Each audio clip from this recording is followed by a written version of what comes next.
오늘 설교 안에 보시면 복습으로 시작이 되어 있는데 오늘도 드릴 얘기가 많기 때문에 아까 예배 시작 전에 봤던 마예와 또 주보에도 마예가 두 개 들어 있거든요. 이 마예 내용으로 복습을 가름하고 다음으로 넘어가겠습니다. 여기 서론에 보시면 직업 역량과 공통 역량 이렇게 써놓은 게 있습니다. 우리 지난주에 살펴봤던 그 역량이라는 거를 크게 나누면 직업 역량은 어떤 특정한 직업을 잘 해나가는데 필요한 역량. 지난주에 제가 KSA 얘기했던 거 혹시 기억나시나요? 그러니까 뭐 예를 들면 목수로서의 역량이다. 그럼 목수에게 필요한 지식, 기술, 태도를 뜻하고요. 뭐 교사로서의 역량, 디자이너로서의 역량, 연구원으로서의 역량, 영업사원으로서의 역량 이런 식으로 각 직무마다, 각 직업마다 필요한 직업 역량이 있겠죠. 근데 그것과 조금 다르게 공통 역량이라는 것도 있습니다. 특정 직업에서만 필요한 게 아니라 보편적으로 모든 인간에게 그리고 모든 일터에서 필요한 역량들이 있는데요. 뭐 커뮤니케이션 역량, 오늘 다룰 관계 역량, 뭐 문제 해결 역량 이런 것들이 있습니다. 그러면 이제 다음 질문이 자연스럽게 나오는 것 같아요. 여러분들은 일터에서 제가 오늘 설교 같은 경우는 가정에서의 이야기도 좀 딱 연결을 해서 이야기를 드리려고 하는데요. 가정과 일터에서 가장 중요한 역량은 무엇일까? 저는 감히 관계 역량이라고 말씀을 드리고 싶습니다. 타인과의 관계를 원활하게 유지하기 위해서 필요한 지식과 기술과 태도를 키워나가는 것, 그게 아주 중요하다는 거죠. 왜냐하면 가정에서도 그렇고 일터에서도 그렇고요, 여러분들을 가장 보람차게 하고 기쁘게 만들어주는 것도 관계고, 반대로 여러분들을 가장 불행하게 하고 가장 힘들게 하는 것도 바로 이 관계이기 때문입니다. 여러분, 오늘 제가 설교 제목 자체에다가 관계 역량 특강이라고 써놨습니다. 그래서 사실 설교로 구성은 했지만 가운데 강의하는 내용이 좀 더 길어가지고 강의도 한번 좀 들어봐 주시되, 그럼에도 불구하고 오늘 이 복음서 본문 내에서 의미를 좀 정리해 보려고 좀 노력을 해봤습니다. 여러분, 오늘은 시간 관계상 아웃라인을 읽는 것은 생략하고 예수님의 말씀을 얼마나 할 얘기가 많길래 이렇게 막 생략하나 싶으실 텐데 예수님 말씀 같이 봉독하도록 하겠습니다. 제가 한 절 읽고 여러분들이 한 절 읽고 마지막 39절은 같이 읽겠습니다. 제가 먼저 읽겠습니다. 너희는 내가 세상에 평화를 주려고 온 줄로 생각하지 말아라. 평화가 아니라 칼을 주려고 왔다.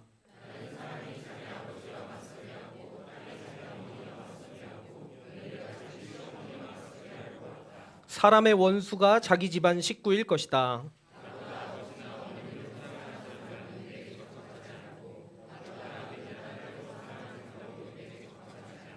또 자기 십자가를 지고 나를 따르지 않는 사람도 내게 적합하지 않다. 같이 읽습니다.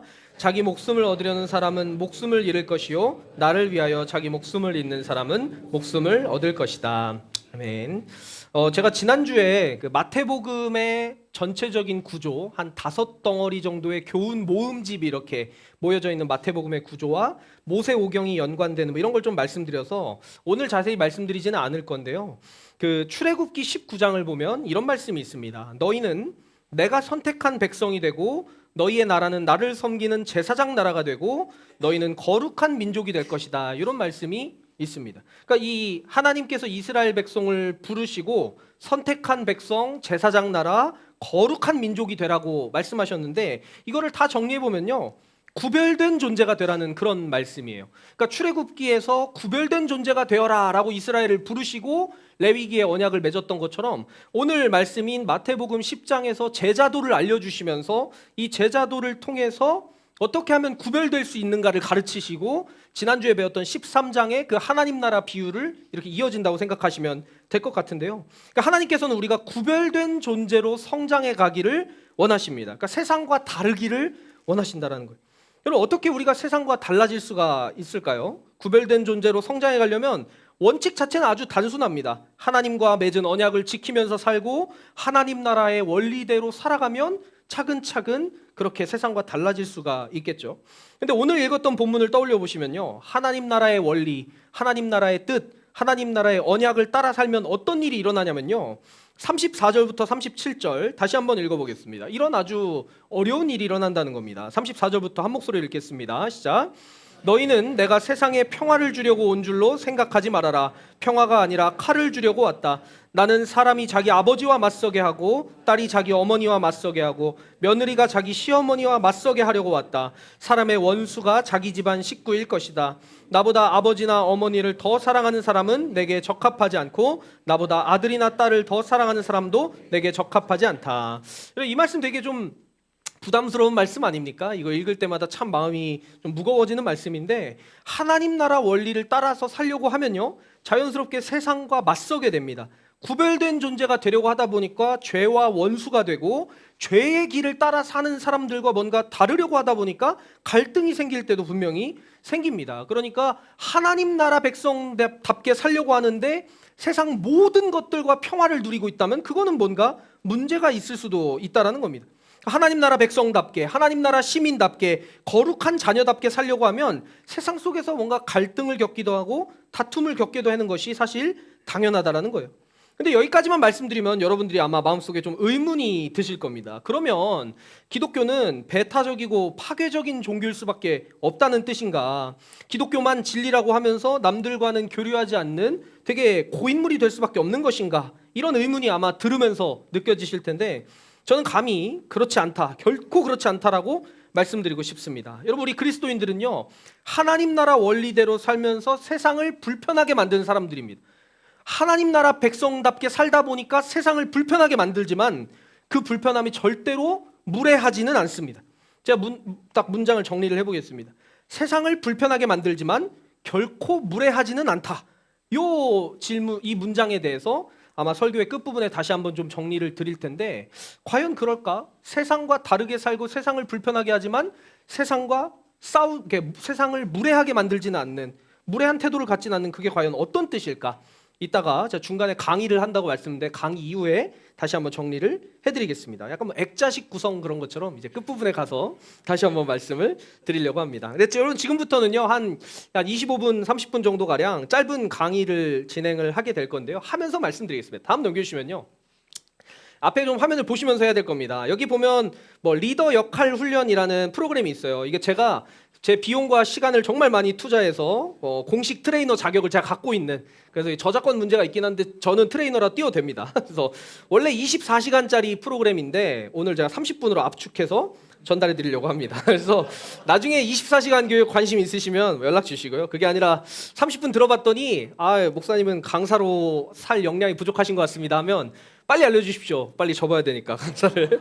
아무튼 이 프로그램 한번 쭉 설명드리면서 왜 이거를 다루는지도 말씀을 드리겠습니다. 다음 넘겨주시면요, 여러분, 이 프로그램은 말 그대로 리더들이 리더의 역할을 잘 감당할 수 있도록 도와주는 프로그램인데요, 이 프로그램에서 리더라는 거는 팔로워가 한 명만 있어도 리더라고 합니다. 그러니까 여러분, 결혼하셨으면 상호 리더인 거겠죠. 부부 사이에 서로 끌어주고 서로 또 따라가주고 하니까. 이 프로그램을 만든 토마스 고든 박사라는 분이 이런 말을 했다고 합니다. 대부분의 사람들은 잠시 문제를 소유했다가 다시 정상 상태로 돌아온다, 이런 말을 했다고 하는데요, 이게 무슨 말이냐면, 여기 보이시는지 모르겠는데 이분이 원래 시카고 대학 심리학과 교수였는데 이분이 그때 당시에 심리학계에 대한 비판을 좀 하셨다는 거예요. 어떤 비판이냐면, 심리학이 너무 병적인 상황, 심각한 우울과 정신착란 같은 그런 너무 병적인 상황에만 집중하는 것 같다.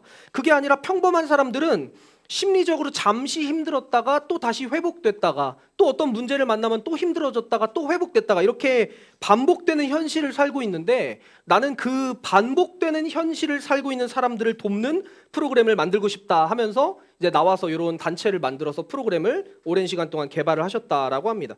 여기 보이신지 모르겠는데 이분이 이 프로그램을 만든 걸로 노벨 평화상 후보로 몇 번 올라갈 정도로 상당히 그래도 권위 있는 프로그램입니다. 제가 권위에 호소하면서 좋은 프로그램이라고 말씀드리는데, 이것뿐만 아니라 제가 이 프로그램을 오늘 관계 역량을 다루면서 여러분들한테 설명드리는 가장 큰 이유는 제가 효과를 정말 많이 받기 때문입니다.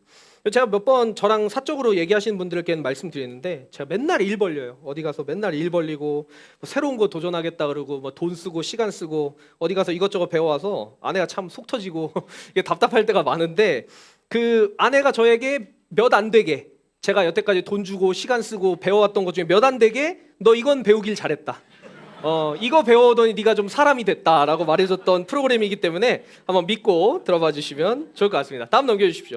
다음 넘겨주시면 먼저 이 프로그램에 들어가기 전에 행동이라는 것과 GLOP라고 제가 써놓은 게 있는데 요거를 구별하는 게 되게 중요하거든요. 행동이 뭔지 한번 읽어볼까요? 여기도 있고 설교 안에도 있습니다. 자신이라고 써있는 부분 읽어보겠습니다. 시작. 자신이 상대방에 대해 직접 보고 들은 거. 그러니까 오늘 이 강의 내용에서 행동이라고 말하면 이걸 뜻한다는 거예요. 상대방에 대해서 내가 직접 보고 직접 들은 것만 행동으로 보자. 이게 일단 첫 번째 가르침의 내용입니다. 밑에 있는 GLOP는 라벨링이라고 되어 있거든요. 그러니까 누군가한테 라벨을 붙이듯이 꼬리표를 붙이는 그런 건데, 이것도 한번 읽어보겠습니다. 누군가로부터 시작. 누군가로부터 상대방에 대해 전해 들은 것, 상대방 행동의 의도에 대한 판단, 평가, 해석. 그래서 여러분, 우리가 관계 역량을 키워가기 위해 가장 먼저 해야 될 거는 행동과 이 GLOP를 구분하는 거예요. GLOP는 좀 전에 말씀드린 것처럼 꼬리표를 붙이는 것인데, 내가 직접 보고 들은 게 아니라 누군가에게 전해 들은 거를 마치 사실인 것처럼 꼬리표를 붙여서 이해하는 것. 내가 본 것을 넘어서 나 사람 되게 잘 봐. 나 사람 보는데 되게 능력 있어. 이러면서 그 사람의 속마음과 의도를 마치 내가 다 환히 들여다보고 있는 것처럼 착각하면서 상대방의 말과 행동을 판단하고 평가하고 해석하는 것, 이런 것을 GLOP라고 부릅니다. 그러니까 우리의 인생을 잘 돌아다보면요, 이 GLOP를 행동이라고 착각할 때가 참 많다라는 겁니다. 예를 들어서 우리가 직장 생활을 하면서 직장 복도에서 엄청 친하진 않은데 아무튼 옆 부서 사람 한 명을 지나가면서 만났다고 한번 생각해 보겠습니다. 그 사람이 통화를 하면서 지나가고 있었는데 저에게 인사를 하지 않고 지나갔어요. 그냥 이렇게 쓱 지나갔습니다. 여기서 행동은 뭘까요? 이 관점에서 이 사람의 행동은 그냥 지나간 거, 그냥 인사하지 않고 지나갔다, 이게 행동입니다. 근데 이거를 GLOP로 보면 어떻게 보게 되냐면요, 옆부서 사원이 날 무시했다, 옆부서 사람이 나를 보고 일부러 인사하지 않고 통화하는 척 지나갔다, 이런 식으로 해석하고 꼬리표를 붙이기 시작하면 그게 GLOP라는 겁니다. 근데 우리가 타인과 관계를 할 때요, 가능하면 이 GLOP로 보지 말고 행동으로 보려고 애쓰기만 해도 관계상에서 풀리는 문제가 되게 많습니다. 왜냐하면 우리는 너무 쉽게 다른 사람들의 의도를 내 마음대로 해석하고, 저 사람이 이런 행동을 했는데 저거 아마 그런 뜻일 거야, 저 사람의 마음 깊숙한 곳에서 어떤 자존감이 흔들려가지고 저런 말을 했을 거야, 저 사람이 아마도 나에 대한 옛날에 상처받은 게 있어서 그런 말을 했을 거야, 이렇게 넘겨짚는 것들, 쉬운 말로 정리하면 넘겨짚지 말자, 이게 첫 번째 가르침이라는 겁니다. 그러니까 최대한 전해 들은 이야기로 판단하지 말고, 넘겨짚지 말고 직접 보고 들은 것만 행동이라고 생각해보자. 이거를 우리가 앞으로 좀 오랜 기간 연습해야 될 과정이라는 거죠.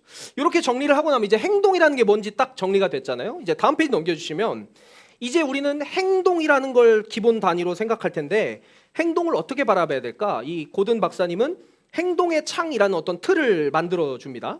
여러분 눈앞에 이런 네모가 있다고 한번 상상을 해보십시오. 아이언맨 같은 거 보면 이게 눈앞에 이렇게 홀로그램 같은 거 나오지 않습니까? 그것처럼 이 네모난 박스를 가지고 여러분들이 세상을 바라보고 타인과 관계를 하고 어떤 말과 행동들을 보고 있다라고 한번 상상을 해보겠습니다. 상상하고 계신가요? 눈앞에 떠 있다고. 그럼 다음 넘겨주시면, 그렇게 행동의 창을 가지고 세상의 여러 가지 행동들을 이렇게 보게 되는 거죠. 그러니까 이런 행동도 있고 저런 행동도 있고, 가능하면 GLOP는 여기다 집어넣지 말고 행동 위주로 넣어보자. 그럼 여러분들이 집에서 친구들을 집에서 자녀들을 만나시든 직장에서 직장 동료들을 만나든 그 사람들이 하는, 내가 직접 보고 듣고 느끼는 그 말과 행동들이 여기에 다 들어오겠죠. 근데 이걸 이렇게 들어오게만 하면 이게 무슨 의미가 있겠습니까? 여기서 의미를 부여하려면 뭔가 행동들을 구분할 수 있는 기준을 만들어줘야 되는데, 다음 페이지 넘겨주시면 그 구분이 바로 수용선입니다. 그러니까 여러분들이 세상의 모든 행동을 볼 때 수용선이라는 게 있다고 한번 상상을 해보는 거예요. 그래서 이 수용선이 뭐냐? 우리가 타인의 말이나 행동을 보거나 들었을 때 나에게 용납이 되는지 용납이 안 되는지를 결정하는 선입니다. 그러니까 내가 타인의 말과 행동을 보고 화가 나면 수용이 안 되는 거고, 화가 안 나고 기분이 괜찮으면 수용이 되는 거겠죠. 이 선을 기준으로 위쪽에 있는 행동은 수용이 되는 행동, 아래쪽에 있는 행동은 수용이 안 되는 행동이라고 보시면 됩니다. 이러면 세상의 모든 행동을 일단 두 가지로 나눌 수 있겠죠. 내가 만나게 되는 모든 사람들과의 어떤 만남 속에 있는 사건들이 나에게 수용이 되냐 수용이 안 되냐로 나눌 수가 있게 된다는 겁니다. 나에게 용납이 되는 말과 행동은 저 위에 있는 거다라고 생각을 하시면 되고, 나에게 용납이 안 되는 행동, 좀 약간 속된 말로 나를 승질나게 하는 그런 행동들은 아래쪽이다, 이렇게 구분을 할 수 있게 된다는 거죠. 그 다음 게 또 정말 중요합니다. 다음 넘겨주시면요, 근데 재밌는 건 이 수용선이 움직인다는 거예요. 일단 1차적으로는요, 저와 여러분이 모두 각자가 가지고 있는 이 수용선의 위치가 다릅니다. 이거는 그림을 그리려고 편의상 가운데다가 이걸 선을 해놨는데 우리 모두가 이게 선의 위치가 달라요. 여러분, 어떤 사람은요, 수용선이 기본적으로 위로 바짝 올라가 있는 사람이 있습니다. 수용선이 바짝 위로 올라가 있으면 대부분의 행동이 수용이 될까요, 안 될까요? 안 된다는 거예요. 예, 이게 위로 올라가면 수용선 윗칸이 수용 가능한 행동이니까, 수용선이 위로 바짝 올라가 있는 사람은 거의 모든 행동을 기분 나빠합니다. 무슨 짓을 해도 기분 나빠하는 그런 사람도 있지 않습니까? 그 약간 치와와처럼 막 화나 있는 그런 사람들이 가끔 있는데요. 이 사람은 거의 모든 말과 행동을 보면 자기한테 수용이 안 되고 감정이 상하고 기분이 나쁩니다. 늘 화나 있는 사람. 여러분들 중에도 그런 분이 있으실 수 있고 혹은 여러분이 아는 사람 중에 그런 분들도 있을 수 있을 거예요. 근데 진짜 중요한 건요. 그렇게 개인마다 약간 평균점이 다르다는 것뿐만 아니라 모든 사람 안에서도 이 수용선이 하루에도 수백 수천 번씩 이게 오르락내리락 한다는 거예요. 그 오르락내리락 하는 기준이 뭐냐면 여기 설교안에 제가 써놨는데 기분, 사람, 상황 이렇게 써있는 한 줄 있잖아요. 이걸 같이 읽어보겠습니다. 시작. 기분, 사람, 상황에 따라서 수용선이 움직인다. 예를 한번 들어보겠습니다. 제가 예를 들어서 여기 교회 앞에다가 주차를 해놨는데 어떤 사람이 갑자기 전화를 한 거예요. 제가 전화를 딱 받았더니 그 사람이 받자마자 다짜고짜 좀 띠꺼운 말투로 차 좀 빼주세요 그러는 거예요. 그럼 제가 그걸 들으면 어떨까요? 수용이 될까요? 안 될까요? 된다고 해주신 분들은 저를 좀 인격자로 봐주시는 감사합니다. 근데 우리는요 기본적으로 나 스스로가 되게 공명정대하고 객관적이고 늘 같은 기준으로 사람들의 말과 행동을 평가하면서 산다고 착각을 하는데 여기 제가 기분, 사람, 상황에 따라서 이게 바뀐다 그랬잖아요. 이게 생각보다 우리가 기분의 영향을 엄청 많이 받는다는 거예요. 아까 말했던 차 빼달라는 전화를 받았는데 제가 뭐 그날따라 뭐 중고등부 애들이 세례를 받았다든가 뭐 이런 식으로 아주 좋은 일이 있다 그러면은 제가 기분이 좋으니까 제가 빨리 내려가서 차 빼겠습니다 이렇게 말할 거예요. 근데 그게 아니라 좀 안 좋은 일이 있는 날, 내가 좀 되게 누구한테 혼나고 이래서 힘든 날은 왜 그런데 전화를 그렇게 짜증을 내면서 하세요? 좀 좋게 말하면 안 돼요? 이렇게 나올 수도 있겠죠. 그러니까 똑같은 사람이어도 그날의 기분에 따라서 순간순간 이 수용선이 움직인다는 겁니다. 그리고 두 번째는 사람에 따라서도 달라져요. 여러분 10손가락 깨물어서 덜 아프고 더 아픈 손가락이 있습니다. 자녀들도 그렇잖아요. 누가 특별히 더 예쁜 게 어쩔 수 없는 그게 사람이라면 그럴 수밖에 없는 겁니다. 직원들도 마찬가지예요. 회사에서 내가 팀장이다. 그럼 내 팀원들이 있는데 얘네를 다 공평하게 똑같이 예뻐할 수가 없어요. 그러니까 유독 더 예뻐하는 애가 있고 유독 좀 못하는 사람이 있습니다. 그래서 똑같은 행동을 해도 똑같은 실수를 해도 내가 좀 예뻐하는 애가 실수하면 그러려니 하고 수용이 돼요. 근데 내가 좀 평소에 안 좋아하는 애가 실수하면 작은 걸 가지고도 네가 평소에 지각하니까 이러지 이런 식으로 이제 연결해서 수용이 안 되는 경우가 생긴다는 거예요. 사람이 원래 그렇다. 그다음 마지막에 상황에 따라서도 달라진다 그랬죠. 여러분 똑같은 대화를 듣고 있어도요.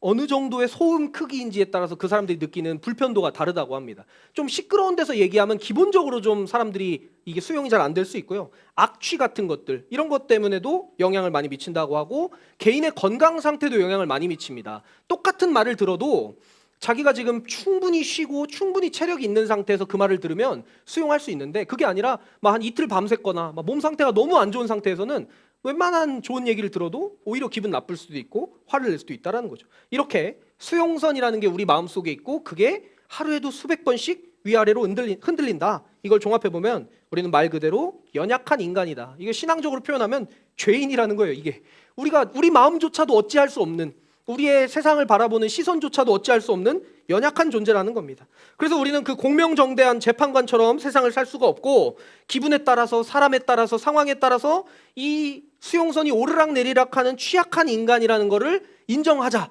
이게 두 번째 어떤 생각해봐야 될 포인트가 될 것 같습니다. 아까 말했던 쥐의 높이가 산말기 1번에 있고요. 이게 2번에 있습니다. 이거 계속 좀 생각을 해보면 좋을 것 같아서요. 다음 넘겨주시면요.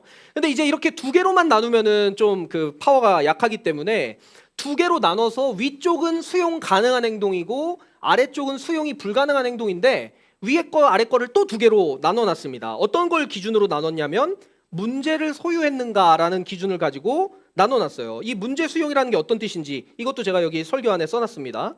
문제를 소유하고 있다 되어 있는 그 한 줄을 그냥 이어서 읽겠습니다. 시작.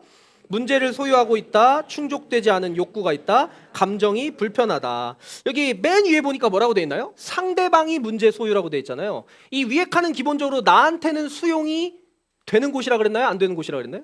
되는 곳이에요. 그러니까 위에 칸에 있는 행동이라는 거는 나는 수용이 돼서 나는 기분이 안 나빠요. 나는 문제가 없고 나는 충족되지 않는 욕구도 없고 나는 감정이 괜찮은데 상대방이 뭔가 문제가 있어 보이는 그런 상황이 있다라는 거예요.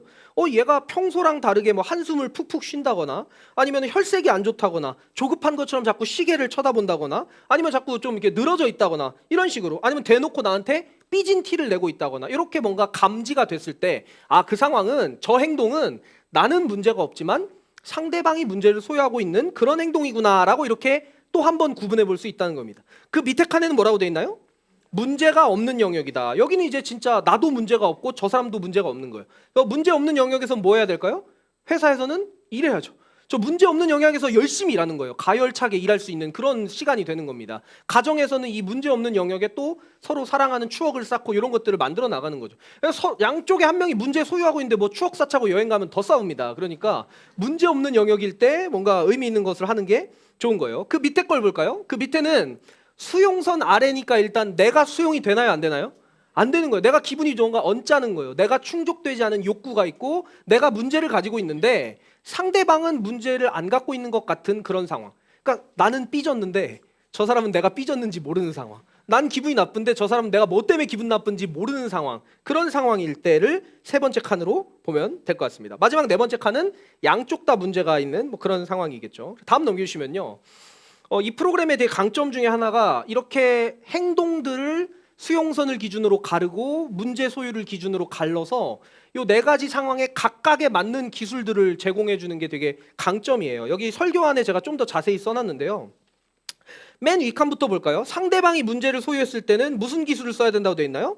돕는 기술을 써야 되는데 그 돕는 기술이 바로 적극적 경청이다라고 말을 합니다. 우리 지난달에 경수 목사님께서 말씀해 주셨던 그 적극적 경청인데 사실 이 고든 박사와 LET 프로그램이 적극적 경청 발전에 엄청난 영향을 미친 게 있는데 시간 관계상 좀 생략하고 넘어가겠습니다. 그러니까 이거는 나는 괜찮은데 상대방이 뭔가 좀 문제를 갖고 있는 것 같을 때 그 사람을 도와주는 기술을 쓸 수 있다. 적극적 경청 같은 도와주는 기술을 쓸 수 있다. 반대로 세 번째 칸을 볼까요? 나는 문제를 갖고 있는데 상대방은 그걸 모르는 것 같을 때 이때는 직면의 기술을 써야 된다. 그 사람에게 내가 어떤 부분이 속상한지를 말을 해줘야 되는 거예요. 그 사람과 마주쳐야 된다는 거예요. 근데 마주칠 때 마주쳐 보자 하고 가서 소리 지르고 화내면 될까요?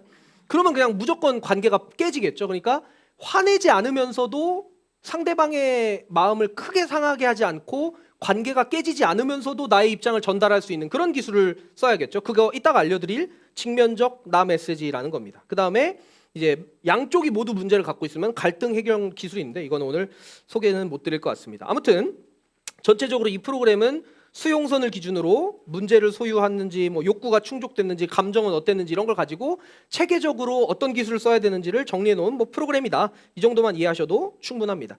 이 프로그램에서는 그래서 결국에 원하는 목적이 뭐냐면요. 다음 넘겨주시면 이 문제 없는 영역을 늘리는 게 이 프로그램의 핵심 목적입니다. 그러니까 여러분 문제가 없을 수는 없어요. 세상에 어떤 조직이든 어떤 관계든 아무리 사이가 좋은 그런 부부 관계여도 아무리 사이가 좋은 가족이어도 아무리 좋은 조직이어도 그 안에 문제가 아예 없을 수는 없습니다. 그러니까 모든 문제를 다 없애는 게 목적이 아니라 내가 문제를 소유하거나 상대방이 문제를 소유하거나 둘 다 문제를 소유하는 그런 갈등 상황이 생길 때 그 갈등에 영원히 머물도록 냅두는 게 아니라 그 갈등 때문에 관계가 완전히 깨지도록 내버려 두는 것이 아니라 다시 회복시켜서 문제없는 영역으로 되돌아오게 하려는 게 이 프로그램의 최종적인 목적이고 그게 평소에도 잘하면 문제없는 영역이 점점 늘어나게 왜냐하면 상대방에 대해 많이 알면 알수록 그 사람의 의도를 알게 되니까 더 잘 수용할 수 있게 되거든요.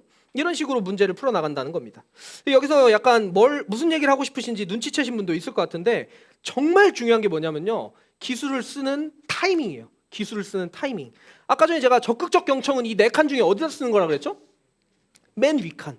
적극적 경청은 나는 문제가 없는데 나는 괜찮은데 저 사람이 문제가 있는 것 같아서 저 사람을 도와주려고 할 때 쓰는 게 적극적 경청이에요. 그리고 문제 없는 영역에선 당연히 써도 됩니다. 문제 없을 때 더 적극적으로 경청해주면 너무너무 좋죠. 더 친해지고. 근데 기본적으로는 내가 문제 없을 때 써야 돼요. 근데 이게 어려운 게 뭐냐면요.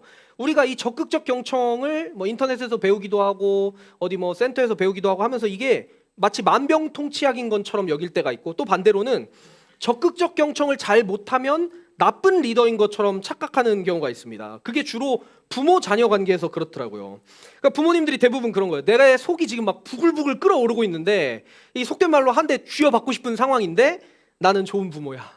나 어서 이런 거 배웠어. 아이에게 적극적 경청을 해줘야 되는데 내가 부모로서 화내는 게 아니라 아이의 이야기를 직접 들어줘야 되는데 이런 말을 들으면서 적극적 경청을 시도를 합니다. 여러분 적극적 경청은요 아주 짧게 말씀드리면 상대방의 말을 듣고 그거를 요약한 다음에 그 사람이 느꼈을 감정이 뭔지를 덧붙여서 돌려보내주면 되거든요. 그러니까 상대방 말 듣고 그거를 요약하고 아 너가 이러이러해서 감정이 이렇다는 거구나. 이게 스킬이에요. 그러니까 예를 한번 들어볼게요. 여러분들 중에 누군가가 아들이 이제 집에 왔습니다. 아들을 예로 드는 게 좀 죄송한데 딸보다는 아들이 사고를 많이 치더라고요. 그래서 아들이 이제 딱 와서 뭐라 얘기를 했어요. 그랬더니 아들한테 이렇게 말하는 거예요. 꾹 참고. 나도 지금 화가 나는데 꾹 참고 아 우리 아들 학교에서 이러이러한 일이 있었다는 거구나. 그래서 참 서운했겠다. 이렇게 적극적 경청을 쓰면 아들이 뭐라 그럴까요? 아 뭐래 징그러워. 그럴 겁니다. 네, 그럴 거예요. 그러니까 이런 말을 들으면 부모님이 어떻게 생각하냐면 나는 지금 기껏 너 도와주려고 나 좋은 엄마 아빠 돼보려고 기껏 이렇게 이야기를 들어주고 적극적 경청하는데 너는 그거밖에 못하니 하면서 오히려 싸우게 되는 경우가 많아진다라는 거예요. 그러니까 이거는 적극적 경청과 같은 그런 기술은 나는 수용이 될 때 써야 된다라는 거예요. 그래서 여러분 다음 페이지 넘겨주시면 제가 나머지는 설명을 안 드릴 건데 이 직면의 기술은 좀 오늘 말씀을 드리려고 합니다. 왜 그러냐면 우리 그리스도인들이 저도 그런 적이 있었고요. 지금은 좀 안 그런데 많은 그리스도인들이 약간 그 착한 아이 컴플렉스라 그러죠. 그러니까 나는 그리스도인이니까 착해야 돼. 나는 하나님 믿는 사람이니까 안 믿는 사람 앞에서 늘 모범적이어야 되고 배려해야 되고 양보해야 돼. 이런 마음을 가지고서 억지로 자기 감정을 억누르고 타인에게만 공감해 주려고 하고 사실상 자기의 감정은 무시하고 자신의 생각을 전달하지 못하는 이런 경우가 너무너무 많기 때문에 이 기술만 좀 말씀을 드리려고 합니다. 여러분 여기 설교 안에도 적어놨는데요. 직면적 나 메시지에 세 가지 요소가 있습니다. 나 메시지가 뭐냐면요. 너는 이래, 너 때문에 그래 이렇게 너라고 시작하는 말을 하는 게 아니라 나의 감정은 어때? 라고 나를 설명하는 이런 말이라는 거예요. 근데 이거의 3요소가 여기도 써있는 BEF 첫 글자 따서 BEF면 베프잖아요. 베스트 프렌드 아닙니까? 베프. 그래서 이 기술이 여러분들의 좀 베스트 프렌드가 되길 바라는 마음에서 짧게 설명을 드리겠습니다. 그러니까 우리가 어떤 문제를 가지고 있을 때 상대방의 어떤 말과 행동 때문에 내가 뭔가 좀 속상한 걸 가지고 있을 때 그걸 전달하려면 1번 한번 같이 읽어볼까요? 행동에 대한 시작. 행동에 대한 비난조가 아닌 서술을 해야 된다는 거예요. 그러니까 다르게 표현하면 쥐에로피가 아니라 행동을 말해줘야 된다는 거예요. 아까 전에 제가 언급했던 인사 안 하는 옆부서 직원을 한번 생각해 볼까요? 그 사람이 어떤 행동을 했나 한번 정리를 해볼게요. 그 사람에게 이제 직면을 하려고 다가갔어요. 그러면서 1번을 말합니다. 아, 나 BEF 배웠으니까 행동을 말해야지. 그래서 그 직원한테 말합니다. 저번에 네가 날 무시해서 이렇게 말하는 순간 끝난 거예요. 예. 절대 듣지 않습니다. 그러니까 비난조가 아닌 서술을 해야 된다는 거예요. 너 저번에 날 무시해서 이렇게 말하면 그 사람은 마음이 딱 다칩니다. 나 너 무시한 적이 없는데? 이렇게 우리가 관계에서 생기는 여러 오류 중에 하나인 거죠. 여기서 약간 번외로 많이 저지르는 오류 중에 하나가 넌 항상 그래. 넌 늘 그래. 이런 말은 하면 안 됩니다. 왜냐하면 항상 그래라고 하는 순간 단 한 번이라도 그렇지 않았던 적이 있으면 빠져나갈 수 있거든요. 그러니까 말을 되게 조심해야 됩니다. 그러니까 아까 전에 그 나한테 인사를 안 하고 지나갔던 그 직원에게 너가 날 무시해서가 아니라 정확하게 1번 행동을 말하려면 뭐라고 말해야 되냐면요. 네가 아까 전에 복도에서 나에게 인사를 하지 않아서 이거는 행동이잖아요. 이거는 비난조가 아니라 객관적인 행동입니다. 그렇게 말해도 기분 나빠하는 사람도 있어요. 왜냐하면 나 인사 안 한 거 아닌데요 할 수 있지만 그래도 네가 날 무시해서보다는 데미지가 약하다는 거죠. 두 번째는 뭐라고 돼 있나요? 읽어볼까요? 내게 미치는 시작. 미치는 확실하고 분명한 영향. 이 영향을 최대한 말해보려고 노력하는 게 중요한데 이거를 사실 많은 사람들이 아예 언급조차 하지 않습니다. 앞에 거랑 이어져 볼까요? 대부분 이렇게 말해요. 네가 날 무시해서 나 화났어. 이렇게 말하면 싸우자는 겁니다. 그거는 이제 관계가 개선되는 게 아니라 더 크게 싸우게 되고 크게 싸우다 보면 언젠간 풀리겠죠. 언젠간 풀릴 수도 있지만 큰 고통을 겪게 됩니다. 그래서 네가 나를 무시해서 나 화났어. 그러면 상대방이 아 그랬군요.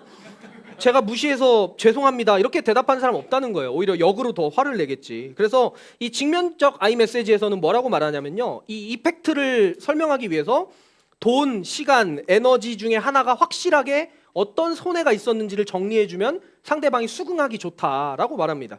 제가 예시를 한번 만들어 볼게요. 이렇게 말하는 겁니다. 네가 아까 전에 복도에서 나한테 인사를 하지 않아서 난 그게 어떤 의미일지 생각하느라 한 1시간 정도 일이 손에 잡히질 않았어. 이렇게 말하면 그 사람이 듣기에 뭔가 어찌됐든 나보고 잘못했다고 말하는 것 같긴 한데 그게 막 감정적으로 화를 내고 있진 않고 어떤 영향이 있었다고 말하니까 일단은 듣게 된다는 거예요. 그 다음에 마지막 3번에는 그 영향에 대한 나의 감정을 언급해 주는 거죠.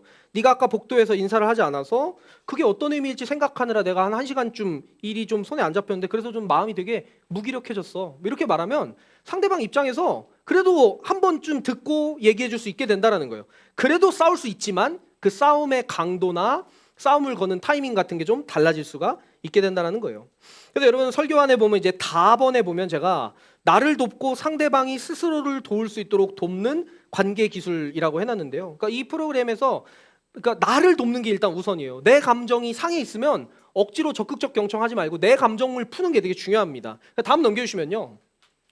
여기 감정의 홍수라고 여기 써 있는데 이 프로그램에서 감정을 되게 중요시 여깁니다. 여기 보시면요.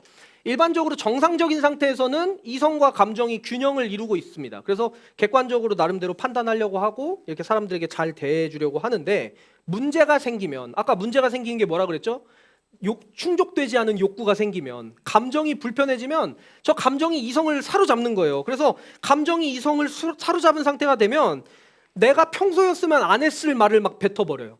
내가 평소였으면 저 사람이 상처받을까 봐 안 했을 말도 이런 상황에서 막 내뱉게 됩니다. 그게 어쩔 수 없는 인간이에요. 인간이면 그럴 수밖에 없습니다. 그런데 이 프로그램에서 참 재밌게 바라보는 건 인간은 누군가가 자신의 감정을 읽어주면 누군가의 나의 감정을 진지하게 들어주거나 아니면 감정을 말로 표현해보거나 감정을 언어화해보기만 해도 그 감정이 일정 부분 해소되는 효과가 있다라고 합니다. 그러니까 우리가 마음이 속상할 때 그래도 막 가서 기도하고 눈물 흘리면서 하나님 앞에 내 감정을 막 토로하고 나면 약간 풀리는 현상이 있잖아요. 그게 문제가 완전히 해결되진 않더라도 내 감정이 좀 정돈되는 뭐 이런 효과 정도는 있다라는 겁니다. 근데 이게 이 기준을 가지고 한번 생각을 해보면요. 여러분들이 문제를 소유했을 때는요. 상대방한테 무작정 화내지 마시고 뭐 하라 그랬죠 아까? BEF 그거를 한번 해보는 거예요. 마음속으로 준비를 해보는 거예요. 그렇게 준비하다 보면 상대방의 마음을 가장 덜 다치게 하는 수준에서 상대방에게 내 생각과 감정을 잘 전달할 수 있게 됩니다. 근데 제가 이걸 여러 번 막 훈련받고 하면서 연습해보면서 느낀 게 뭐냐면요. 마음속에서 BEF를 준비하잖아요. 이 준비하는 과정에서 내 감정이 조금 풀려요.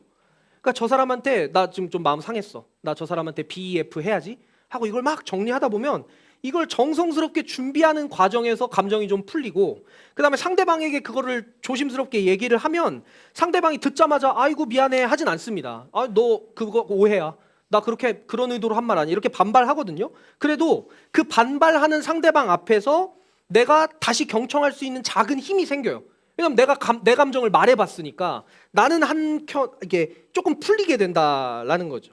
그래서 우리의 감정이 살짝 터치가 되고 해소가 이루어지면 상대방의 불만 섞인 반응 앞에 대처할 힘이 생깁니다. 그래서 다음 페이지 넘겨주시면 이 프로그램에서 이제 이렇게 하자는 거예요. 맨 앞에 보면 IM이 이제 I 메시지거든요. 직면적 I 메시지를 하면 감정의 온도가 올라가요. 어찌됐든 직면적 I 메시지든 뭐 욕을 하든 상대방은 기분 나빠요. 왜냐하면 나보고 뭐라고 하니까.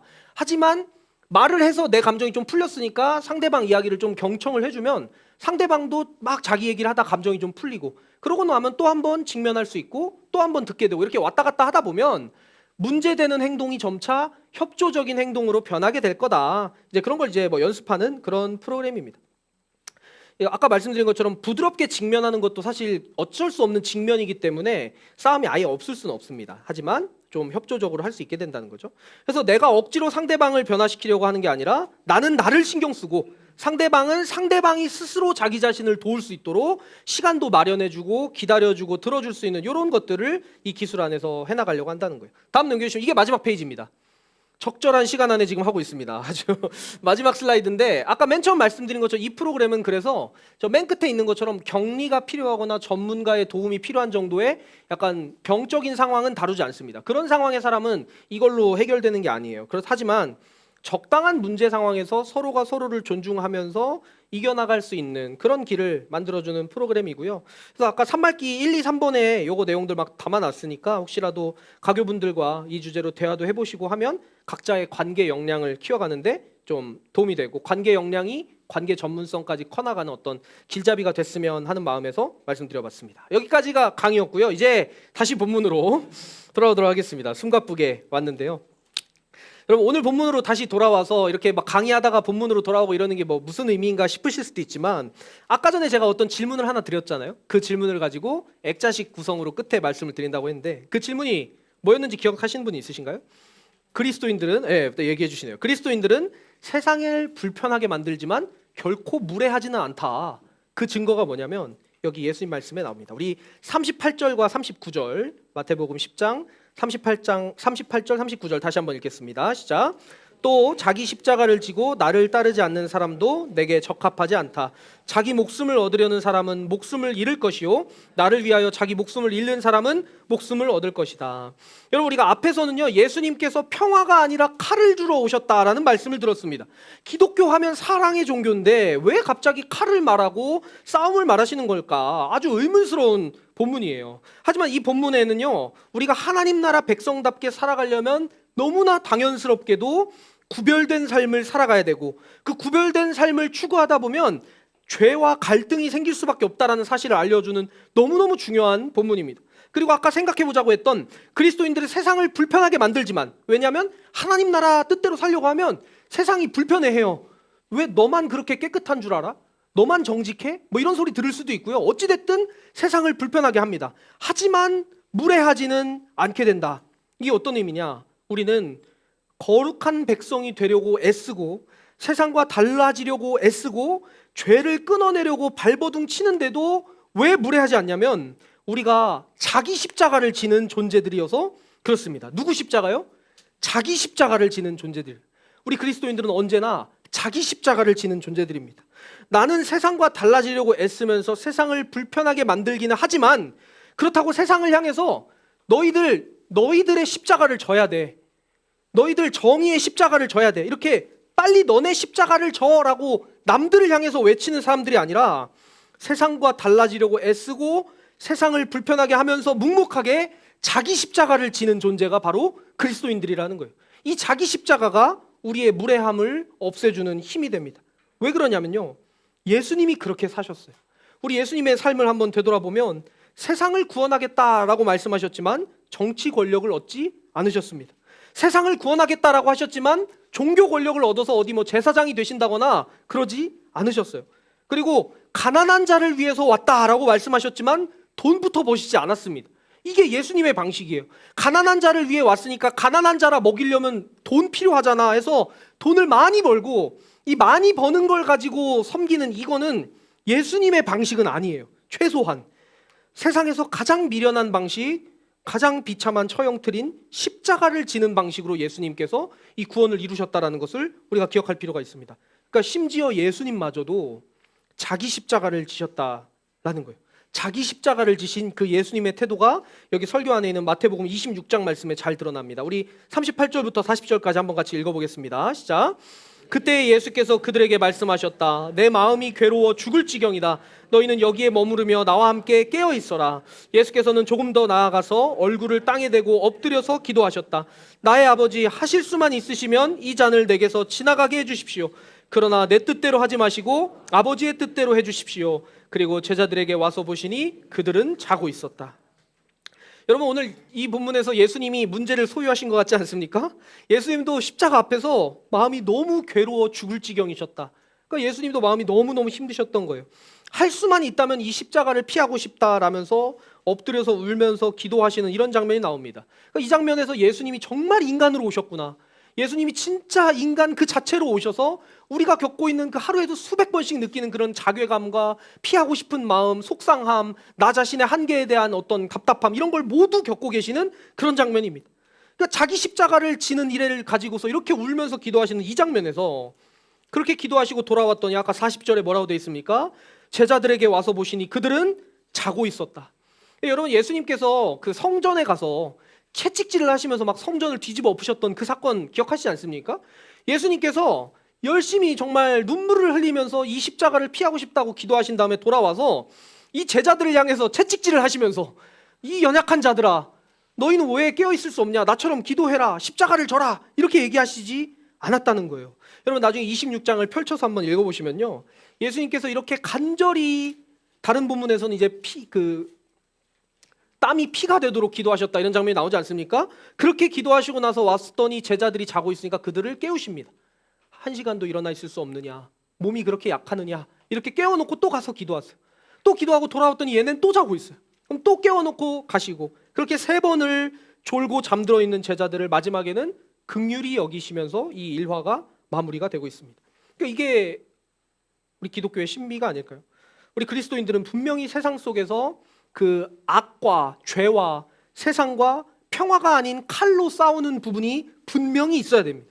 이게 없는 것도 문제예요. 이게 너무 없고 물에 물 탄 듯 술에 술 탄 듯 모든 것 다 괜찮다고 하고 사는 거는 그건 분명히 문제가 있습니다. 하지만 칼을 들되 그 칼을 가지고 너 죄인이지라고 윽박지르는 방식으로 우리 그리스도인들은 살지 않는다는 겁니다. 제가 감히 이렇게 당당하게 말씀드린 이유는 예수님이 그렇게 살지 않으셨거든요. 예수님이 그렇게 힘으로 문제를 해결하지 않으시고 십자가를 지셨거든요. 그러니까 너 죄인이지 하고 윽박지르는 게 아니라 내가 죄인이지 라고 말하면서 아까 읽었던 39절 말씀처럼 자기 목숨을 얻으려고 하는 것이 아니라 그리스도를 위해서 목숨을 버리려고 하는 사람, 자기 십자가를 지셨던 예수님을 따라서 묵묵히 따라가는 사람, 남들 보고 너 왜 이거 안 지냐, 너 이거 왜 그 십자가를 안 지냐라고 이래라 저래라 하기보다는 그냥 묵묵히 자기 십자가를 지는 것, 그 사람이 하나님 나라 복음대로 살아갈 준비가 된 제자도를 갖춘 사람이란. 그래서 이게 이 제자도 파트에서 이 본문이 기록되어 있는 것은 아닌가 싶습니다. 그래서 여러분, 이 10장에 나오는 이 제자도를 우리 마음속에, 우리 삶의 태도 속에 가득 새기고 이 태도를 가지고 우리 지난주에 13장에 봤었던 좋은 씨를 부리신 그 하나님을 따라서 하나님 나라 비유대로 살아가는 그런 저 여러분이 되길 간절히 소원합니다. 여러분, 이제 마무리를 하겠습니다. 여러분, 여기 결론에 보시면 시혜적 그리스도인에서 호혜적 그리스도인이다 이런 말을 써놨는데요. 여러분, 우리 관계의 역량 향상을 위한 기술을 막 말씀드렸잖아요. 이것도 여러분 잘 익혀주시면 좋을 것 같아요. 왜냐하면 이게 있어야 우리 자신을 잘 지킬 수가 있거든요. 나는 기독교인이니까 무조건 져주고 무조건 양보하고 무조건 착하게 웃기만 하면 되는 게 아닙니다. 진리 앞에서는 타협하지 않고 칼을 내밀 줄도 알아야 되고요. 그리고 관계가 깨지지 않기 위해서 정말 뱀처럼 지혜롭고 비둘기처럼 순결한 그 태도를 갖추려고 애쓸 필요가 우리 안에 있습니다. 근데 그 태도가 정리를 해보면 호혜적 그리스도인인데요. 제가 어쩌다 보니까 이게 미리 계획된 건 아니고 겹쳐가지고 칼럼도 오늘 제가 썼습니다. 약간 북치고 장구치고 하듯이 오늘 주보에 있는 칼럼도 제가 썼는데 여기 이 칼럼에 나오는 내용과 좀 연결되는 내용입니다. 시혜적이라는 말은요, 베풀 시자를 쓰거든요. 그러니까 은혜를 베푸는 태도를 가지고 있다라는 거예요. 여기 칼럼의 3번째 단락에 보면 제가 이런 말을 써놨습니다. 참된 선교의 시작은 그들의 신을 싣는 것이다. 진리를 소유한 우리가 진리를 모르는 너희에게 베풀어 주겠다라는 관점으로 접근하는 것은 옳지 않다. 그러니까 이게 시혜적 태도라는 거예요. 나는 정답을 알고 있고 나는 더 뛰어나니까 내가 답을 알려줄게. 내가 너 도와줄게. 너 배고프지? 내가 밥 줄게. 너 미련하지? 너 아는 게 없지? 내가 지식을 줄게. 이렇게 접근하는 게 시혜적인 태도라면, 호혜적인 태도는 서로를 도와서 서로가 은혜를 입게 만든다는 그런 뜻입니다. 아까 말씀드린 것처럼 선교지에 나가서 밥 주고 언어 알려주고 지식을 주고 이런 태도로만 선교하는 게 아니라 선교지에서 진짜 그 나라 사람이 되어가는 방식으로 선교하시는 것. 그러니까 선교사만 그 선교 대상자를 살리는 게 아니라 그 선교 대상자들도 선교사를 살려주는 이 관계가 만들어지는 것. 이게 바로 어찌 보면 참된 선교가 아닌가 싶습니다. 그래서 바라기는 우리 꿈꾸는 교회 가족들이 가정과 일터에서 시혜적인 것이 아니라 호혜적인 그리스도인들 되시기를 간절히 소원합니다. 여러분들이 너무 베풀어 주려고만 하다가 지쳐서 쓰러지지 않으셨으면 좋겠고요. 그렇다고 또 너무 이기적으로 배타적으로 문을 닫지도 않으셨으면 좋겠어요. 서로 주고받으면서 나도 널 살려주고 너도 날 살려주는 진짜 인간관계가 되어져 가면서 진리를 따르며 사랑할 줄 아는, 그 속에서 하나님의 지혜를 구하면서 갈 수 있는 그런 저와 여러분 되기를 간절히 소원합니다. 오늘 말씀을 기억하면서 잠깐 1분간 침묵하도록 하겠습니다. 사랑의 하나님, 우리 안에 있는 연약함을 주님 앞에 솔직히 고백합니다. 가끔은 연약함을 인정하지 않고 상대방이 틀렸다라고 확실히 믿어버리는 것이 내 마음이 더 편하기 때문에, 내 자존감을 더 챙길 수 있기 때문에 내 무너지지 않는 그 마지막 선이라도 지키고 싶어서 그런 태도로 살 때가 참 많았지만, 오늘 감히 우리보다 먼저 자기 십자가 지시고 제자들 혼내지 않으시고 자기 십자가 묵묵히 지신 그 예수님 나도 따라가겠습니다. 어렵지만 나도 끝까지 자기 십자가 지고 주님 가신 그 길 걷겠습니다. 마지막 면류관 함께 누리는 그날까지 가겠습니다. 그렇게 결단한 우리 모두가 되게 하여 주시옵소서. 축도하겠습니다. 이제는 우리 주 예수 그리스도의 구원의 은총과 하나님 아버지의 크신 사랑하심과 우리와 늘 동행하시는 성령님의 역사하심이 오늘 함께 예배드리며 자기 십자가 지고 다음 한 주 다른 사람도 사랑하고 나도 사랑하고 진리를 사랑하며 살겠습니다. 그렇게 결단한 우리 꿈꾸는 가족들 머리머리 위에 이제로부터 영원토록 함께 계시기를 간절히 축원하옵나이다. 아멘.